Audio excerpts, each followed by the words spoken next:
पीट कौन रहा है अपने आप को? अहले कोफा। वो जब हालत देखते हैं कि हमने क्या कर दिया अहले बैत के साथ में, तो रोना धोना शुरू कर दिया, मारना शुरू कर दिया। तो बीबी ज़ैनब ने कहा अब तारी होगा तुम अपने आप को मारोगे। एक बात साबित है इनकी। अच्छा। से गम जो है मनाने वाली कोई चीज नहीं होती है, उर्स मनाने वाली चीज है। अच्छा, मनाने वाली चीज है। अब रहेगी बात जुलूस की। जी देखिए मिलाद का जुलूस तो रसूलुल्लाह से सहाबा से साबित है। अच्छा ठीक है। याद रखिए 21 साल में जो बनु उमैया ने कूफे पर जुल्म ढाया, जो बनु उमैया ने कूफे के मामलात किए, जो बनु उमैया ने कूफे को ताराज किया, वो भी तो सामने रखे ना। हमारे 1400 साल से जब से शहादत इमाम हुसैन हुई है तब से आप गिन लें अहले सुन्नत में तो किसी ने नहीं मातम किया। तो फिर आप खुद ही बता दें कि ये लानत कहाँ गई। उन लोगों के चेहरों से निकाब हटा रहे हैं, उतार रहे हैं जो कत्ले हुसैन में मुलव्विस थे। यजीद पर लानत हम करते हैं, मरोड़े उन्हें पड़ती हैं जो यजीद के साथ थे। जाहिर सी बात है, वो कहते हैं ना इल्जामी जवाब दिया है कि जब आप हमारे मातम पर एतराज उठाते हैं जो एक फितरी अमल है और उस फितरी अमल के पीछे इश्क अहले बैत इश्क रसूल है, फिर मिसाल अंबिया की थी, तो उन्होंने कहा कि आप भी जो है आपके अहले सुन्नत मकतब में भी 12 रबीउल अव्वल का जुलूस निकाला जाता है। फिर यहाँ पे कराची की सड़कों में हजरत माविया के दिफा में भी जुलूस निकाला गया है।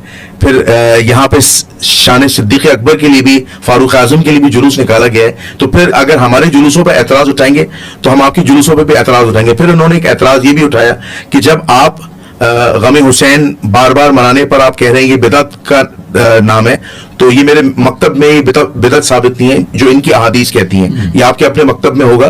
तो वो कह रहे हैं ये जो आप उर्स मनाते हैं अपने बुजुर्गों का, औलिया अल्लाह का, इसकी शरई हैसियत क्या है? ये एतराज़ात समराइज करके मैंने आपको बता दिए हैं, आप एक एक करके जवाब दीजिए। बिस्मिल्लाहिर्रहमानिर्रहीम। माशाल्लाह हज़रत ने काफ़ी लंबी चौड़ी मतलब चीज़ें बयान कर दी है।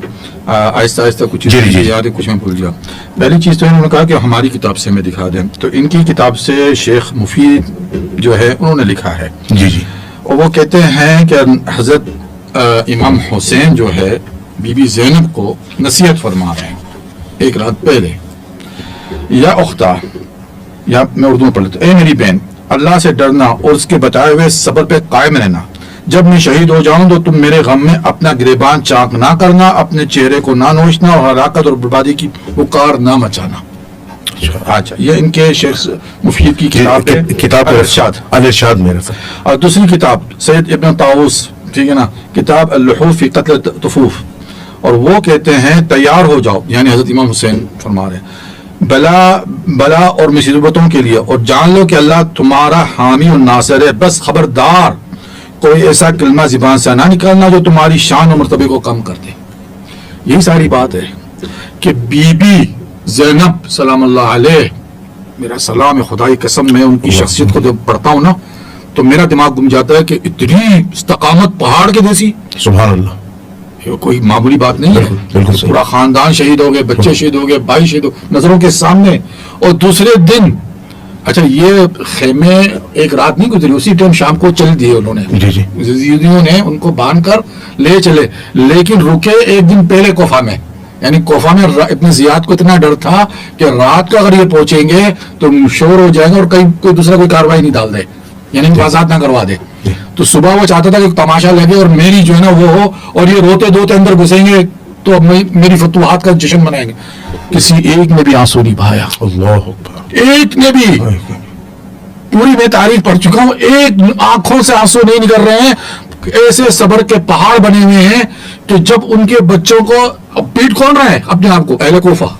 वो जब हालत देखते हैं कि हमने क्या कर दिया अहले बैत के साथ में, तो रोना धोना शुरू कर दिया, मारना शुरू कर दिया। तो बीबी ज़ैनब ने कहा अब तारी होगा तुम अपने आप को मारोगे। एक बात साबित है इनकी। अच्छा। इंशाल्लाह कभी होंगे तो नेक्स्ट टाइम मैं वो लाके दिखाऊंगा। अच्छा, मेरे पास स्कैन है, आप दिखाएं। अच्छा चले, मेरे पास स्कैन है, मैं दिखा रहा हूँ। अच्छा, बीबी ज़ैनब ने उनको बदवा दी। अच्छा, कोफियों को तुम अभी अपने आप को शियाने अली थे। हाँ, शियाने अली थे। उन्होंने तो खत लिख के भिजवाया था। बीबी वो बहस अलग हो जाएगी, लेकिन यहाँ मैं इनकी सबक की बात कर रहा हूँ कि उनके बच्चों को जब दिया गया खजूर की चंद वो चीजें, जाती बात है, भूखे थे बच्चे वगैरह मासूम, तो बीबी उम्म कुलसूम ने उनके हाथों से छीन के फेंक दिया कि लेंगे हम अहले बैत से हैं, सदकात और खैरात नहीं लेते। ये वो एक दिखाना था कि अब जो जंग हो रही है वो प्रोपेगेंडा की जंग है। देखें, जर्मन का एक बहुत बड़ा वजीर था हिटलर का, जिसका नाम था जोसेफ गोस्बेल। वो कहते हैं जज्बात को उभारना इसलिए नहीं कि तस्कीन करना है, इसलिए कि लोगों को जो है ना जोश दिलाना है। اور وہ پروپیگنڈا کا جو ہے نا مشہور وہ تھا. اب بی بی زینب کے پاس پروپیگنڈا کی جنگ تھی یزیدیوں کے ساتھ کہ کس طریقے سے یہ ہمیں کمزور ظاہر کرنا اور کس طریقے سے استقامت. اور پھر وہی بی بی جب دربار ابن زیاد کے سامنے پھر دربار اپنے یزید کے سامنے پہنچتی ہے تو وہ کہتا ہے کہ دیکھا نہیں اللہ نے مجھے کس طرح سے کامیاب کیا, تم کو اللہ نے کیا دکھایا؟ کہ میں نے اللہ سے سوائے جمیل یعنی بلائی کے احسان کے اور کچھ نہیں دیکھا ہے. ما رأیت الا جمیلا, ما رأیت الا جمیلا. تو یہ بہت بڑی بات ہے کہ آپ اپنے دشمن کے سامنے اپنے آپ کو کمزور نہیں ظاہر کر رہے ہیں. نہ بی بی زینب روئی, نہ زین العابدین روئے, پورے 40. اب میں حیران ہوتا ہوں بے زین العابدین, وہ ایسی شخصیت جو درباری یزید میں نہیں روئے, ان کے بارے میں یہ لگا دیا جاتا ہے کہ وہ جو تھے وہ بازاروں میں مدینہ کے جو نا جب دیکھتے تھے گوشت رونا شروع کر دیتے تھے. اور ایک بی بی نے تو ماشاءاللہ یہ تک کہہ دیا کہ انہوں نے اپنے آپ کو مار کے دیواریں توڑ. یعنی ایسی باتیں ایسی شخصیت پہ لگائی جا رہی ہے جو ان حالات میں جب فطرت کا طلب تھا. یعنی یہ باتیں فطرت یعنی انسان کی جو ہاتھ میں نہیں ہوتی ہے. میں نے کہا نا دیکھیں غم جو ہے وہ فطرتی بات ہے, وہ کوئی منایا نہیں جاتا ہے, انسان کو ہو جاتا ہے, خود ہی گھیر لیتا ہے. اس کو منانا اس کا مطلب یہ ہوا کہ آپ نے رسم ڈالنی ہے. جب غم منانے کی آپ رسم ڈالیں گے تو جب آپ کہیں گے آپ کے لاشعور میں یہ چیز پیدا ہو جائیں گی. یہ ایک آپ کو میں سائیکولوجیکل بات بتا رہا ہوں, لاشعور میں پیدا ہو جائیں گی یہ بات. اس کے اندر یہ ہمارا یہ میں لکھ رہا ہوں کتاب الصوارم العلمیہ فی رد الرافضیہ, کتابوں میں لکھ رہا ہوں جس میں مقالات میں نے یہ لکھا کہ اس میں یہ ہے کہ آپ جو ہے پھر آپ کے لاشعور میں آ جائیں کہ میں نے اپنا فرض ادا کر دیا. جبکہ فرض تو حضرت امام حسین یہ تھے کہ تمہیں اس طریقے اپنے اصولوں پہ قائم رہنا ہے. اصولوں پہ قائم رہنے والے غم نہیں مناتے. اللہ تعالیٰ کہتے ہیں وَلَا تَحْزَنُوا وَلَا تَهِنُوا وَلَا تَحْزَنُوا وَأَنْتُمُ الْأَعْلَوْنَ. اگر اصول پہ قائم رہنا ہے تو پھر آپ اپنے اصول پہ قائم رہیں. اللہ تعالیٰ نے جو آپ کو گائیڈنس دے دی ہے وَلَا تَحْزَنُوا وَلَا تَهِنُوا, تم ہی اوپر اٹھو گے. اب انہوں نے جو بیان کی ہے دو باتیں جو حضرت حمزہ کی شہادت پہ رسول اللہ نے کہا کہ ان کی غم رونے ہوں. تو بھائی حضرت حمزہ کا جو اصل میں جو تھے نا ان کی بہن تھی, اور باقی جو اکثر جو مہاجرین تھے ان کے خاندان یہاں پہ بھی تھے اور مکہ میں تھے, لیکن حمزہ کے جو سگے تھے وہ مکہ میں تھے, یہاں کوئی نہیں تھا. تو رسول اللہ نے کہا کہ ان پہ رونے والی کوئی بھی نہیں ہے. لیکن جب دوبارہ عورتوں نے رونا شروع کیا تو رسول اللہ نے منع بھی کیا ہے. اچھا, منع بھی کیا ہے. حضرت تھوڑی سی گزارش, جی بی بی عائشہ کے بارے میں کہا تو بی بی عائشہ نے تو اسی روایت میں کہا ہے کہ میری یہ کم عقلی اور میری کم سنی کی وجہ سے میں نے یہ کیا. اچھا, یعنی اپنی غلطی کا اعتراف کر رہی ہے کہ مجھے ایسا نہیں کرنا چاہیے تھا, لیکن میری صفیحتی و حداثی تھی, یعنی میں اپنی کم عقلی اور کم سنی کی وجہ سے میں اپنے آپ کو پیٹنے لگ گئی. یہ کوئی انہوں نے یہ نہیں کہا کہ بڑا اچھا کام مجھ سے ہو گیا, ہو جاتا ہے. لیکن بتانے کا مقصد یہ ہے کہ دیکھیں غم جو ہے منانے والی کوئی چیز نہیں ہوتی ہے, اور منانے والی چیز ہے. اچھا, منانے والی چیز ہے. اب رہے گی بات جلوس کی. جی دیکھیں میلاد کا جلوس تو رسول اللہ سے صحابہ سے ثابت ہے. اچھا ٹھیک ہے. رسول اللہ جب مدینے میں آئے تھے جی تو صحابہ تو نکل کے آئے تھے سارے کے انصار. اچھا, انصار اس مہاجرین سے پہلے جو موجود تھے نا وہ انتظار کر رہے تھے کہ رسول اللہ کب آئے. وہ 3 دن تک وہ آتے تھے, انتظار کرتے تھے, چلے جاتے تھے شام تک. پھر تیسرے دن یا چوتھے دن آپ جو ہے نا آپ نظر آئے ان کو. تو وہ ایک طریقے جلوس کی شکل تھی نا وہ ان کے آنے کا. اور وہ کہتے ہیں کہ 12 ربیع الاول تھا جب رسول اللہ علیہ وسلم مدینے میں داخل ہوئے تھے. یہ بھی روایت کے اندر ہے. تو وہ اس مہینوں میں اگر آپ منا رہے ہیں کہ صحابہ نے کیا, ٹھیک ہے نا. اب آیت ابتحال کو لے کر آپ یہ کہہ رہے ہیں کہ بھئی رسول اللہ صلی اللہ علیہ وسلم وہ تو ایک حکم اللہ تعالیٰ کا تھا کہ آپ اس حکم, حالانکہ اس معاملے میں بھی میں بڑا اختلافی نوٹ رکھتا ہوں کیونکہ جہاں لفظ استعمال ہوا ہے نساؤنا, کبھی بھی قرآن میں بیٹیوں کو نساء نہیں کہا گیا ہے. ٹھیک ہے, قرآن میں کہا ہے یا نساء النبی, اور وہاں جہاں بیٹیاں نبی صلی اللہ علیہ وسلم کی تو وہاں کا وہ بناتی کا اور تمہاری بیٹیاں. کہیں پہ یہ نہیں کیا اللہ تعالیٰ نے کہ بیٹیوں کو نساؤں میں شامل کریں. قرآن میں تو مجھے نظر نہیں آیا, اگر آپ باقی کہیں اور جگہ لکھا ہے تو حضرت خود بتا دیں گے. تو تیسری بات یہ ہے کہ وہ ایک خاص موقع پہ اللہ کی ڈیمانڈ تھی کہ بھئی تم بھی نکل آؤ, ان کو کہہ دو یہ نکل آئے, اور وہ کام ہوا بھی نہیں. یعنی وہ ہوا بھی نہیں کیونکہ وہ ڈر گئے, ٹھیک ہے نا. اب بات نہیں ہوئی تو اس کا مطلب یہ ہے کہ ہم غم منانے کے لیے اپنے آپ کو, یہ غم نہیں ہے یہ غم, کیونکہ غم تو ہے فطرتی. فطرت کا مطلب یہ ہے کہ یار مجھے اچانک کوئی حادثہ پیش آ جائے اور پھر میں اس پہ غمگین ہو جاؤں تو یہ میرا فطرتی رونا ہے. حضرت یوسف علیہ السلام جو روتے رہتے تھے تو کہ ان کو پتا تھا کہ ان کے بیٹے وفات نہیں پا گئے. یہاں اگر کسی چیز کا انتقال کر جانا ثابت ہو جائے تو وہ صبر کر لیتا ہے, لیکن وہ روتے رہتے تھے کہ ان کو پتا تھا کہ میرے بیٹے, کیونکہ وہ اللہ کے نبی تھے, ان کو خبر تھی کہ آزمائش ہے. ٹھیک ہے نا, میرے بچوں نے کیا ہے, وہ لوگ سوّلت لکم انفسکم امرا, کہ تم لوگوں نے اپنے لیے ایک مسئلہ کھڑا کر دیا ہے. پتا تھا کہ بھائی اس کو کوئی وہ کھایا کہ نہیں گیا بھائی, مطلب وہ کیا کہتے ہیں بیڑیے جو ہے نا سب کچھ کھا گیا, اور بیڑیوں نے جو ہے نا کبھی اتار کے دے دی کہ جاؤ قمیص لے جاؤ, تو پتا ہے یہ جھوٹ بول رہے ہیں, لیکن وہ صبر کر کے بیٹھے ہوتے کہ وقت آئے گا. لیکن اب وہ ان کی دوری کی غم تھا, ان کو دوری کا غم تھا, ان کے کوئی یہ نہیں کہ وفات کا غم تھا, وفات ہوتی تو وہ صبر کر جاتے. ٹھیک ٹھیک. اچھا اب یہ آپ کا موقف آ گیا, جی میں بسم اللہ کیجیے گا آپ. سب سے پہلے تو انہوں نے جو ایک قرآن, ضرور نہیں کہ اس کا جواب دیا جائے, جی مگر کیونکہ وہ انہوں نے تذکر دیا ہے تو میں بات کرتا ہوں کہ جب بھی قرآن میں نساء ابنا کے ساتھ آتا ہے وہاں بیٹیاں ہی مراد ہوتی ہیں.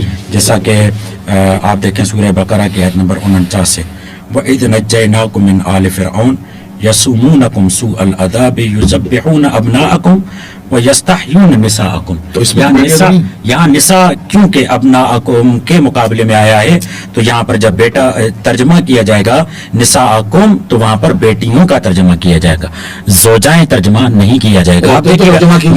میں نے آپ کو ایک کلو دے دیا, اس پر آپ مزید دیکھیے, اور اس کے علاوہ آگے بڑھیں, آگے بڑھیے. آپ اس کو آپ کمزور بنانے کی کوشش کر رہے ہیں اس معنی میں کہ اللہ نے کہا کہ عورتیں لے کر آؤ, پھر بھی وہاں پر ہمارا کیس مضبوط ہے. گرچہ خواتین کا مگر تمام خواتین میں ایک ہی خاتون ملی جسے حضرت فاطمہ زہرا کہتے ہیں. حضرت امام حسین, اچھا مزے کی بات, انہوں نے کہا یعقوب کو معلوم تھا کہ یوسف زندہ ہے اس لیے روتے رہے, اور جب ہم لوگ روتے ہیں تو کہتے ہیں زندوں پر کیوں گریہ کر رہے ہو, کیونکہ شہید تو زندہ ہوتے ہیں, زندوں پر گریے کا کوئی مطلب نہیں ہوتا.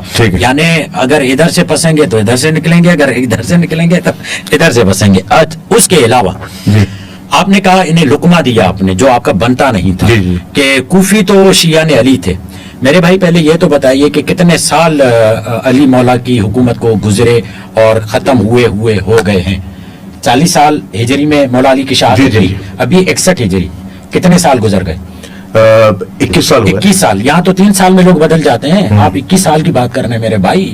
یاد رکھیے 21 سال میں جو بنو امیہ نے کوفے پر ظلم ڈایا, جو بنو امیہ نے کوفے کے معاملات کیے, جو بنو امیہ نے کوفے کو تاراج کیا, وہ بھی تو سامنے رکھے نا. کبھی یہ 21 سال پر گفتگو کرے کہ ان 21 سالوں میں کوفے پر کیا ہوا, اور اس کے باوجود یہ جو نعرہ لگاتے ہیں نا کوفی لا یوفی, میں اپنوں کو بھی کہہ رہا ہوں, صرف فریق مخالف کو نہیں کہہ رہا, یہ جو کہتے ہیں نا کوفی لا یوفی بہت بڑا ظلم کرتے ہیں کوفے والوں کے ساتھ. کیوں؟ اس لیے کہ ان نامساعد حالات میں بھی اگر کربلا کے شہداء کے نام لیں گے, حضرت کو تو تحقیق کا ماشاءاللہ بہت شوق ہے نا, تو دیکھیں زیادہ شہید کون ہیں, زیادہ شہید کوفہ والے ہیں. اس میں دوسرے نمبر پر جو شہید آپ کو ملیں گے وہ رسول خدا کی آل اور وہ تمام ملا کر وہ ملیں گے. مکے کا ایک بھی آدمی نہیں ہے, آل رسول کو ہٹا کر مدینے کا ایک آدمی ہے. تو کوفے والوں نے تو وفا کی ہے میرے بھائی, آپ کیسے کہہ رہے ہیں کہ کوفے والوں نے وفا نہیں کی ہے؟ یہ تاریخی حقیقت کو جب آپ سامنے رکھیں گے تو پھر اس کے بعد آپ کے سامنے وہی دے رہا ہوں, اسی کی طرف آ رہا ہوں. اس کے علاوہ انہوں نے کہا کہ بی بی زینب نے بد دعا دی انہیں کہ اب تم بلا کر, بحیثیت مسلمان امام حسین کا سب پر حق بنتا تھا کہ وہ امام حسین کی نصرت کریں. یہ کہتے ہیں کہ جنہوں نے کوفے میں بلایا وہ تمام مسلمان تھے, فقط شیعہ نے خاص نہیں تھے, ہر مسلمان تھا.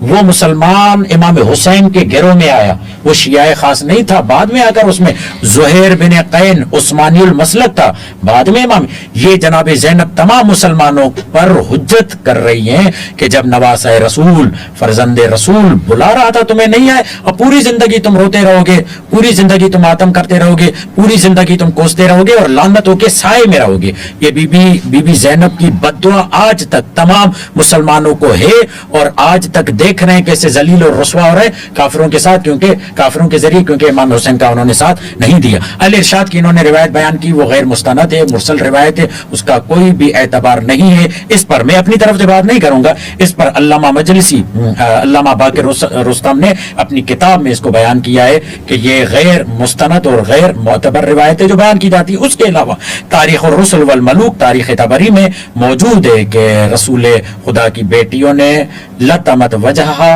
अपने चेहरे पर मातम भी किया है और अपने गिरेबान को चाक भी किया है, और इस अंदाज से गिरिया किया है कि अहले शाम वालों ने गिरिया किया उनके गिरिये को देखकर। और जो हजरत ने हवाला दिया कि जब यजीद ने ये कहा कुलिल्लाहुम्मा मालिकल मुल्क तुअतिल मुल्क मन तशा व तंज़िउल मुल्क मिम्मन तशा व तुइज़्ज़ु मन तशा व तुज़िल्लु मन तशा बियदिकल खैर इन्नका अला कुल्लि शैइन कदीर, वहां पर बीबी ज़ैनब ने जहां पर जरूरत थी होश की, हौसले की, शजाअत की, जरूरतमंदी की, वहां पर जनाब ज़ैनब ने ललकार कर यजीद को कहा कि तू आयत को गलत घुमा रहा है, अगर वाकईन ये इज्जत होती तेरे लिए तो रसूल की आल को बाजारों में दर बदर न घुमाता, बेमखना चादर न लेकर आता। फिर वहां पर बीबी ज़ैनब ने कहा मा रअयतु इल्ला जमीला फकिद कैदक, जो तुझे कोशिश करनी है कर ले, वसअयक, जो तुझे अपने मामला देखने देख ले, व नासिब जोदक, अपनी कोशिश कर ले, फवल्लाहि ला तमहु जिक्रना वला तुमीतु वहयना, खुदा की कसम ना तुम हमारे जिक्र को मुख्तर सकते हो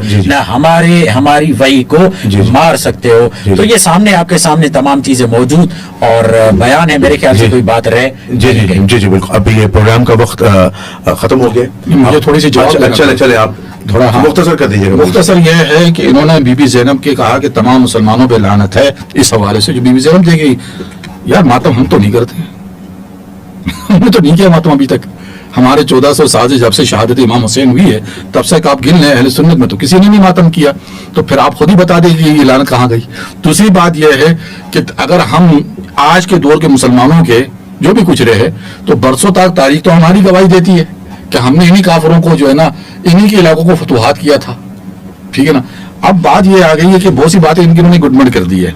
हम जो कि बहस उस पर नहीं कर रहे थे कि कोफा में कोफियों जब हजरत इमाम हुसैन की शहादत के दिन देखिए ना कोफी वफा की, तो फिर वो इन्हीं तारीखों में लिखा हुआ है कि इमाम हुसैन एक एक का नाम लेके पुकार रहे थे। वो जो लश्कर के साथ इब्न जियाद के अंदर खड़ा हुआ था सरदार, कि तुमने मुझे खत नहीं लिखा था कि आओ, कहा हमने लिखा था, तो कह ले फिर मेरी क्या गलती है, कह लेंगे बस हमसे गलती हो गई है। तो वो कोफी नहीं था जिन्होंने खत लिख के बुलाया और फिर इब्न जियाद के लश्कर में चला गया। जी अच्छा, ये नहीं कि मौजूद हमारा आजादारी है। हाँ, हजरत ने फरमा दिया, हजरत ने कॉफियों का जिक्र किया ना, बयान कर रहा हूँ ना कि वो कॉफी देखिए प्रोग्राम का खत्म हो गया, मुझे जुमले आखिरी आप देखें कॉफियों को इनके बड़े मशाइख ने कहा, ये मेरी बात नहीं है, मजलिसी बड़े ने कहा, करीमी ने कहा कि इन्होंने गद्दारी की है, तो वो गद्दार कहा गया। अब यहाँ पर मैं जुमला कहूँ, हजरत वफादार कह रहे हैं। अब मैं यहाँ पर जुमला कह रहा हूँ, वो कूफी जो अली वाले थे उन्हें तितर बितर किया गया, ये जितने भी कूफी थे वो अबू सुफियान थे। और मौला हुसैन ने जब खुतबा दिया है ना तो ये जुमला कहा, या शियत अबी सुफियान, ए अबू सुफियान के मानने और पैरवी करने वालों, या शियत बनी उमैया, कभी भी शिया अबू सुफियान तारीख में आया ही नहीं। हुसैन ने ये किसी ने भी दावा नहीं किया, एक जुमला कहते चाहने वालों ने माफ कीजिएगा, मुझे मैं एक जुमला पढ़िए, शिया ने उस्मान किसे कहते थे, शिया ने अली किसे कहते थे, आखिरी जुमला यही कह रहा हूँ, ये अभी तक इसीलिए तो मातम करने वालों पर मातम कर रहे हैं कि तुम लोग मातम क्यों कर रहे हो, हम यही तो बता रहे हैं कि मातम करके इनके मातम में और इजाफा कर रहे हैं, और उन लोगों के, आपको नहीं कह रहा माफ कीजिएगा, उन लोगों के चेहरों से निकाब हटा रहे हैं, उतार रहे हैं जो कत्ले हुसैन में मुलव्विस थे। यजीद पर लानत हम करते हैं, मरोड़े उन्हें पड़ती हैं जो यजीद के साथी थे। इसलिए यहाँ पर वाज़ेह हो जाता है कौन हुसैनी है कौन यजीदी है। वमा अलैना इल्लल बलागुल मुबीन। चले, बहुत शुक्रिया, बड़ा खूबसूरत प्रोग्राम हुआ है। आज़ादारी के हवाले से, तारीख़ इस्लाम के हवाले से, मातम की अहमियत के हवाले से दोनों मकातब फ़िक्र के उलमाए दीन ने अपने अपने दलाइल रखे। मेरी आवाम उन्नास से गुजारिश है कि इस प्रोग्राम को गौर व फिक्र के साथ देखें, सुने, समझें, और जो भी कमेंट करें लाइक कमेंट करें, चाहे शिया आलिम दीन के लिए हो या अहले सुन्नत आलिम दीन के लिए हो। ये इंफॉर्मेटिव प्रोग्राम है, इस प्रोग्राम में आप मजीद अपनी तहकीक कर सकते हैं और लोगों की हिदायत का बाइस बन सकते हैं। यकीनन ये पॉडकास्ट हमारी हिदायत का बाइस है। तो मैं इस पॉडकास्ट को इस दुआ के साथ एंड करता हूँ कि अल्लाह ताला में नबी करीम सल्लल्लाहु अलैहि वसल्लम उनके बरहक सहाबा और अहलुल बैत की सुन्नतों को जिंदा करने वाला बनाए। कल क़यामत के दिन हुजूर अलैहिस्सलातु वस्सलाम के हाथों से हौज़े कौसर से पानी नसीब फरमाए।